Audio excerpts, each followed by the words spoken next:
I've always had an odd sort of fascination with things that are bad. Truly and weirdly bad. That is a rarity. You see, badness comes in a million different shapes and flavors, and you can break down the quality of a piece of art by measuring a few different dimensions.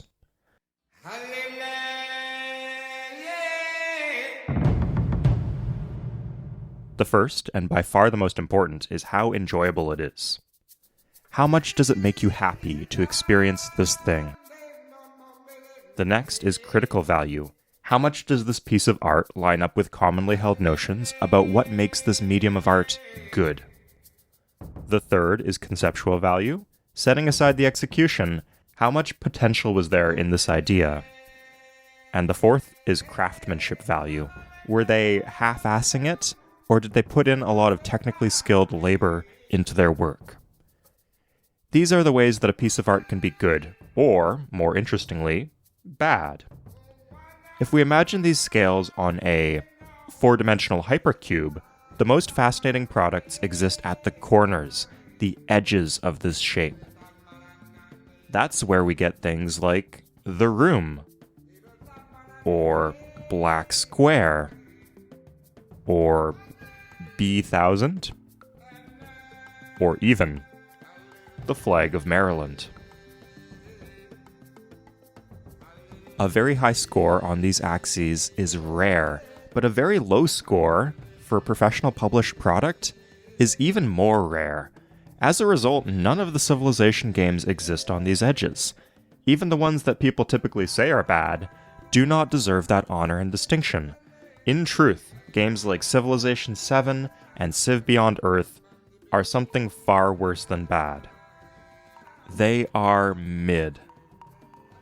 But there is a mod for Civilization that truly does distinguish itself in this manner, that goes above and beyond to create something so extreme, so deranged, so unusual, that you cannot help but marvel at the audacity of its sheer existence.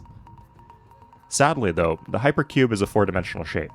To travel this far to the edge of the hypercube, we would need mastery over the fourth dimension, which is, of course, time.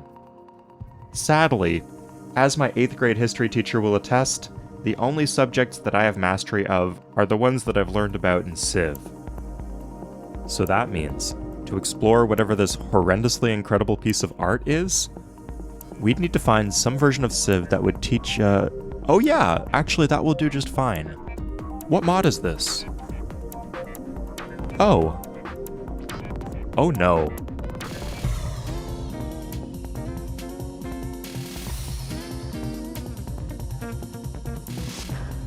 Civilization 4 is likely the most moddable game in the franchise, and the creators of Caveman to Cosmos decided to take full advantage by creating an epic total conversion mod. The hook of the scenario is that it extends the scope of the game, pushing the starting era to 200,000 BC, before the development of human language. The end date of the game has also been pushed far, far into the future. A full playthrough of this mod would last several hundred hours. This mod occupies an absolutely fascinating spot on the quality hypercube. In terms of critical value, this mod is absolutely awful. Critical understanding of the Civilization series holds that it has a few major flaws, such as weak AI, a tedious late game, complexity without real depth, and the inability to make a comeback if you're behind. All of these problems have been significantly worsened in Caveman to Cosmos, and if you're not a fan of stack combat, you won't be happy to see that at 10,000 BC, I'm on 3 cities, and Israel is dropping a stack of 34 units on me. In terms of craftsmanship, this is pretty damn good. There are professional programmers on the design team. Immense effort has been put into it over the course of 15 years. For a mod working within the constraints of Civ 4's engine, this has a high level of polish. There are issues with gameplay and performance, but most of them are beyond the scope of what the design team can fix. And that's because at a conceptual level, this mod is terrible. Civilization 4 is subject to a 32-bit limit, meaning it cannot use more than 4 gigs of RAM. Even on high-end computers, it is laggy and buggy, and it was doomed to be laggy and buggy from the start. Just clicking around the map, you can see how awful it renders. But these are the specs of my computer. There's no reason for me to be having any issues. And in terms of theming, it's also trying to force a square peg into a round hole. There are 5.5 future eras, and they clearly did not have enough ideas to fill this space. And how are you supposed to simulate the lives of nomadic hunter-gatherer groups who have not yet discovered fire when your fundamental basic building block within the game is a city, a permanent settlement? For example, an early item that you can build is the berry gatherer. I think this fits better as either drawing yields from a tile or as a specialist, but in Caveman to Cosmos, that is programmed to be a building. They're stretching things to fit into Civ 4's framework, and it creates some ludonarrative dissonance. Finally, we have the issue of enjoyability. This is a lot more subjective, so we have to take an average. The mod has fans, and individual players might be able to find periods of the game that they're really into, but I also unironically derive enjoyment from some tracks by Matchbox 20. That doesn't mean that they weren't used by the CIA to make prisoners miserable in interrogation centers. And during the torture scene from the Barbie movie. If the average person sits down and tries to play Caveman to Cosmos through from start to finish, their experience will be bewildering at best and downright miserable at worst. Sorry, that's a bit of a short-sighted judgment from me. The actual best case scenario is that the mod crashes your computer and you just move on with your day. So, this is the position that it occupies on the quality hypercube. It is a strange and extreme combination of different qualities for a game to have. They combine to make a product that is completely vile, and yet surprisingly robust and unyielding. It kind of reminds me of the murder house from the film Saw 2. You're not going to make it out alive without permanent trauma, but it follows its own sort of internal logic, and you have to respect the effort that went into creating it. And the issues with this mod go deeper than how it looks from a bird's eye view. The game is constantly enchanting you with its small, terrible details. So, for example, I launch a game as Shaka, and I'm immediately greeted by a pop-up telling me that I'm an expansive, barbaric deceiver. It reads like something from a World War I recruitment poster. It's kind of... Okay, let's not jump to any assumptions here. One new feature in this mod is negative traits. So yeah, Shaka is given the negative barbaric trait, but all leaders have these. So for example, Catherine the Great has a negative trait too. She is foreign. Okay, the tech tree here is also filled with tiny, shimmering what the fuck moments. It includes a lot of things that are part of human history and development, but that you might not necessarily think of in a game. Things like us eating bugs, or the development of mosaics, motorsports, Wikipedia, or spearfishing. That might mislead you into thinking that this is an extremely well-researched reconstruction of human development that lets you go through the experience firsthand. And to a certain extent it is, although a lot of pseudo-history has crept in, and it makes me doubt a lot of the other areas that I'm less familiar with. For example, the first thing that you can build when the game starts is an alpha male or alpha female. This whole framework has dubious origins, it never applied to wolves to begin with, and it doesn't transfer over to the social structures of prehistoric humans. Another example is the text entry from the torture tech. It says that the Dark Ages were called dark for a reason, and that it captures the essence of the era. Cool, this one's from the Renaissance. It also includes the Iron Maiden as something that you can build, despite there being no evidence of the device being real, and no disclaimer telling you, hey, this is probably fictional. Okay, we're off to a great start here, but I wanted to take a break from my criticism in order to mention the things that I do like about this mod. It's time-consuming to get through your turns, and so to assist that, I'm glad that the developers made some improvements to the UI. I like being able to sort buildings to find the ones that give me the yields that I want. I also like these little arrow icons that show you when a unit is eligible to be upgraded, and the tech tree uses color coding in a way that gives you a lot of extra information. The mod has some genuinely fantastic ideas spread throughout. You can capture artillery. I like the realistic corporations setting that you can turn on. There are 10,000 different things going on here. It makes sense that even a hater could find 100 things that they like. But often they're being held back by the fundamental systems of Civilization 4. For example, you can turn on a module that enables a flanking bonus, an actual flanking bonus like in Civ 6, not a promotion masquerading as an essential combat feature. Sadly, the AI cannot use it effectively, and so turning it on massively favors the human player. And I like the idea of simulating hunting trips for megafauna. Sadly, the ranged combat experience in Civ 4 is so miserable that I don't want to take any archers with me. All things considered, I think the tech tree is relatively well organized and constructed, and the connections make some sort of sense. Some of them are tenuous, like education requiring stained glass.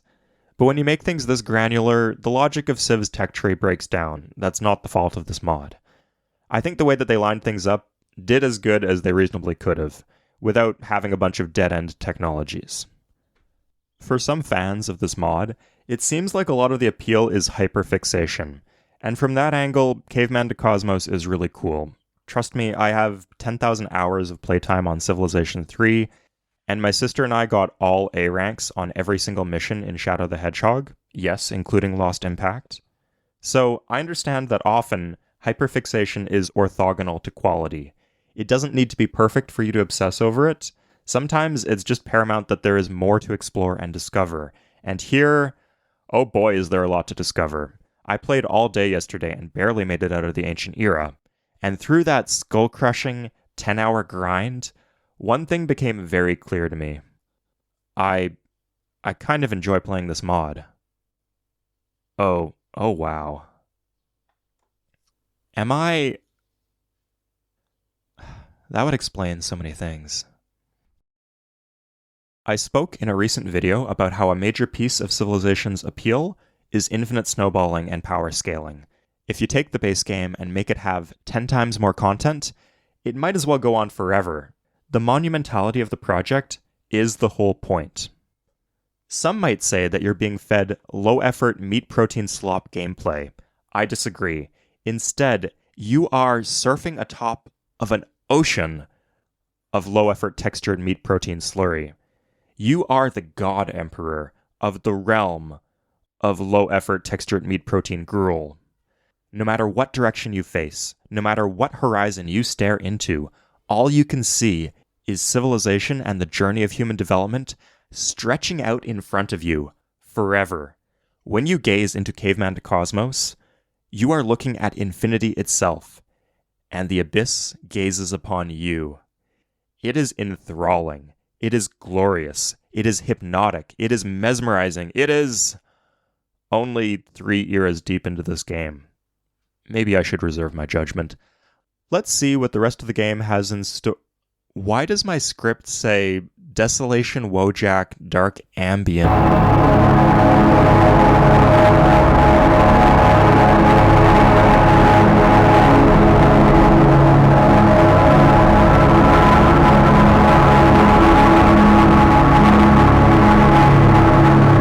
Yeah, so if I didn't mention it, this mod is really long. Even fans will say that they only played the first X eras. There's a few reasons for this. The first would be technical issues. The game could end up crashing. Bigger maps will eventually run into overflow errors. The mod is also notorious for taking an eternity to get to the next turn, although that was actually not my experience. This save file here is pretty late, but you can see that it only takes about 10 seconds between turns. But if you do make it far within the game, the rewards are basically non-existent. All of the future era content can be broadly divided into two categories. The first is basic stuff with dubious layers of futuristic theming, so the time-traveled tech does not let you go and change the decisions you've already made. It gives you time drafting, a social policy which just gives you some straightforward military bonuses. It also unlocks a building that gives you gold. The second category of future era content is space exploration. This takes the form of a very tedious step-based building simulation. You start by colonizing the solar system, before colonizing other star systems, galaxies, and eventually hyperspace. Sounds cool. This is what it looks like. It's also a lot of furious menu scrolling as you desperately figure out how to get the next step to work. This is a bit of a tangent, but this mod is awful at explaining what things do.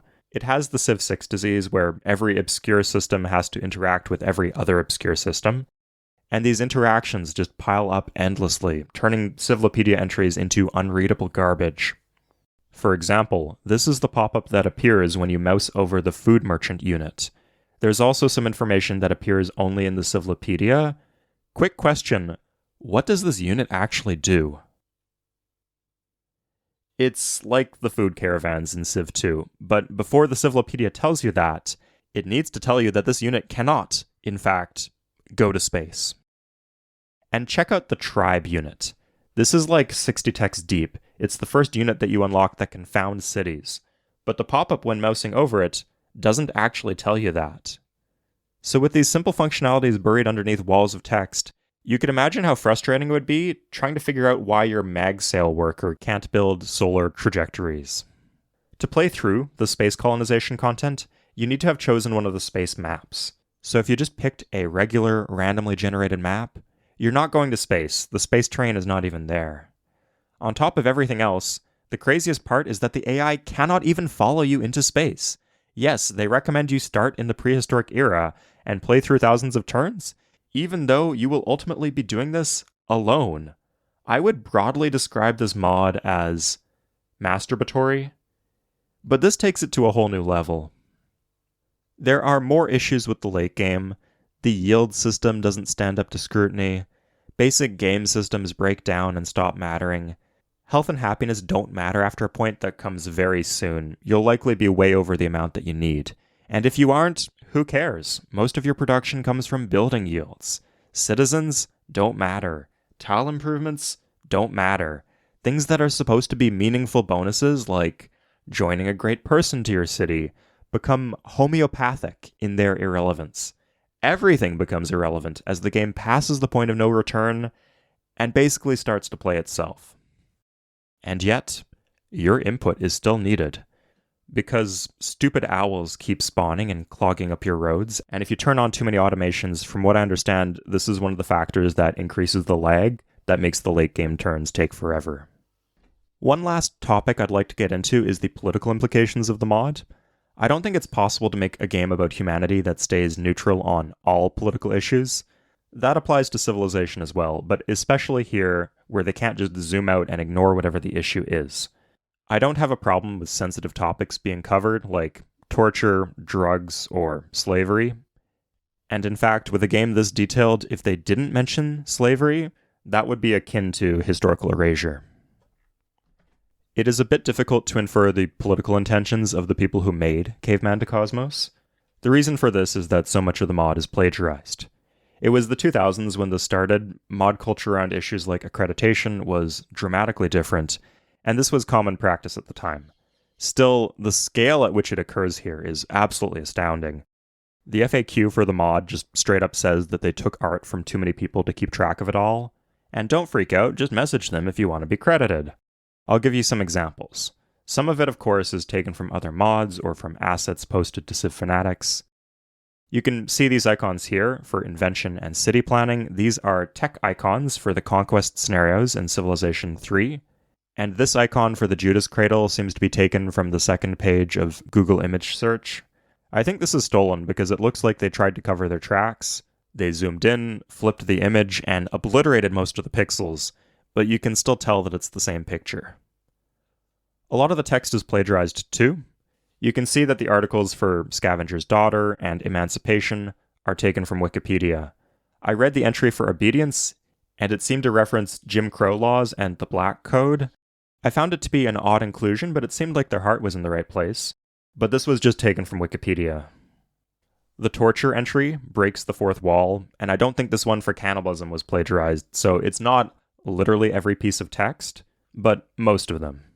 So, because the text and the assets are not usually original, you have to toss that aside when making inferences about the political messaging within the mod.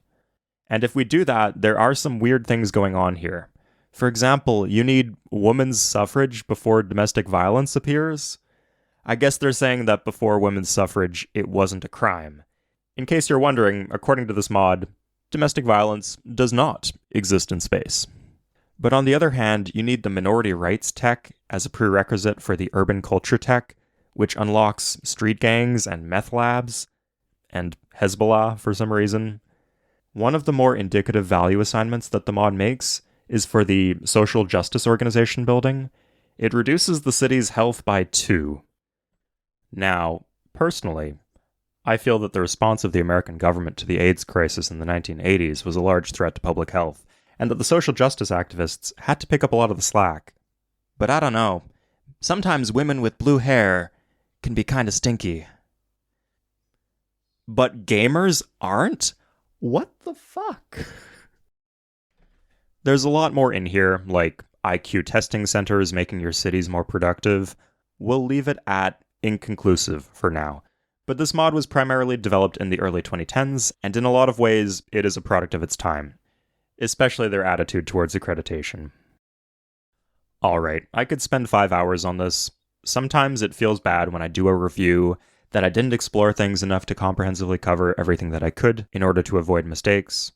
That's not how I feel here. Spending enough time to cover every single topic related to this mod would be an enormous admission of defeat, and I'd like to preserve some of my dignity and sanity, but to summarize, this mod has conceptual flaws that are absolutely cavernous in size.